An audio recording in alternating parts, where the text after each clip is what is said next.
इस मशीन की मदद से हम बंद शरियाने खोल सकते हैं। ऐसे शरियाने जिनमें से ब्लीडिंग हो रही है उनको रोक सकते हैं। जिगर के कैंसर का ट्रीटमेंट हो सकता है, बच्चेदानी की रसोलियों का ट्रीटमेंट हो सकता है, ब्रेन में अगर एन्यूरिज्म हो या ब्लीडिंग हो रही हो या इवन स्ट्रोक के केसेस हम डील कर सकते हैं। ये हमारे सूबे की आवाम के लिए, गरीब आवाम के लिए एक बहुत अच्छा तोहफ़ा है। इस टेस्ट के लिए पेशेंट्स को पहले इस्लामाबाद, कराची, लाहौर जाना पड़ता था। अब ये सारी फैसिलिटीज़ इंशाल्लाह इनको कम ख़र्च और आसानी के साथ यहीं अवेलेबल होंगी। बिस्मिल्लाहिर्रहमानिर्रहीम। मेरा नाम डॉक्टर शमसुल्लाह बरकी है। मैं LRH में असिस्टेंट प्रोफेसर रेडियोलॉजी हूँ। मैं यहाँ as interventional radiologist services provide कर रहा हूँ। LRH में पिछले 1.5 साल से मैं ये खिदमत दे रहा हूँ। अभी रिसेंटली हम लोगों ने, गवर्नमेंट ने ये बड़ी मशीन एंजियोग्राफी प्रोक्योर की है। इसका मकसद हमारे पेशेंट्स को फैसिलिटेट करना है, इस सूबे के पेशेंट को फैसिलिटेट करना है।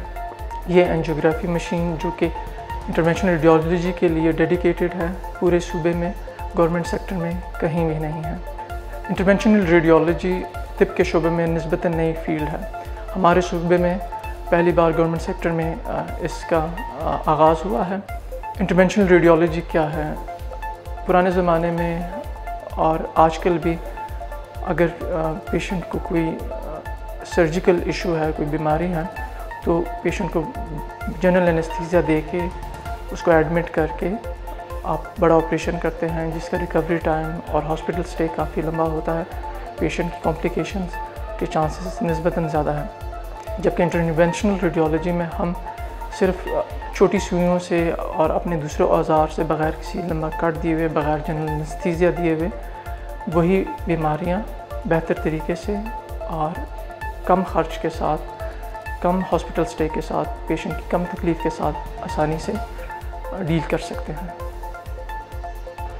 इंटरवेंशनल रेडियोलॉजी तिब के दूसरे शोबों जैसे surgery, gynae, ENT, neurology, neurosurgery, urology, nephrology, orthopaedics सबको अपनी खिदमत देती है। ऐसे पेशेंट्स जो कि इन लोगों के लिए अनफिट हों या वो ना कर सकते हों या पेशेंट जनरल एनेस्थीसिया के लिए फ़िट ना हो, तो हमारे पास भेज दिए जाते हैं। मिसाल के तौर पे एक ऐसा मरीज़ जो कि जिगर में पीप की शिकायत के साथ आ रहा हो, पहले इन पेशेंट्स का रूटीन ट्रीटमेंट सर्जरी होता था जिसमें आप पेशेंट को एडमिट करते थे, जनरल एनेस्थीसिया होता था, सर्जरी होती थी और उसके बाद रिकवरी का फेज़ होता था। इसमें पेशेंट की तकलीफ़, रिस्क, मोर्टेलिटी, मॉर्बिडिटी के ज़्यादा चांस होते थे। आजकल हम वही प्रोसीजर अल्ट्रासाउंड और CT गाइडेंस में बग़ैर जनरल एनेस्थीसिया दिए हुए चंद मिनटों में कर सकते हैं और बहुत दफ़ा ऐसे मरीज़ों को एडमिट करने की भी ज़रूरत नहीं पड़ती।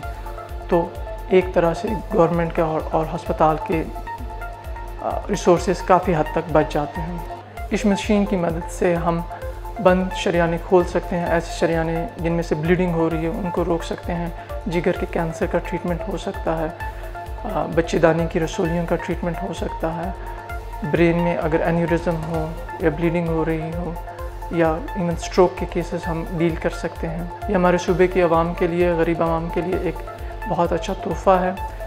इस टेस्ट के लिए पेशेंट्स को पहले इस्लामाबाद, कराची, लाहौर जाना पड़ता था। अब ये सारी फैसिलिटीज़ इंशाल्लाह इनको कम ख़र्च और आसानी के साथ यहीं अवेलेबल होंगी।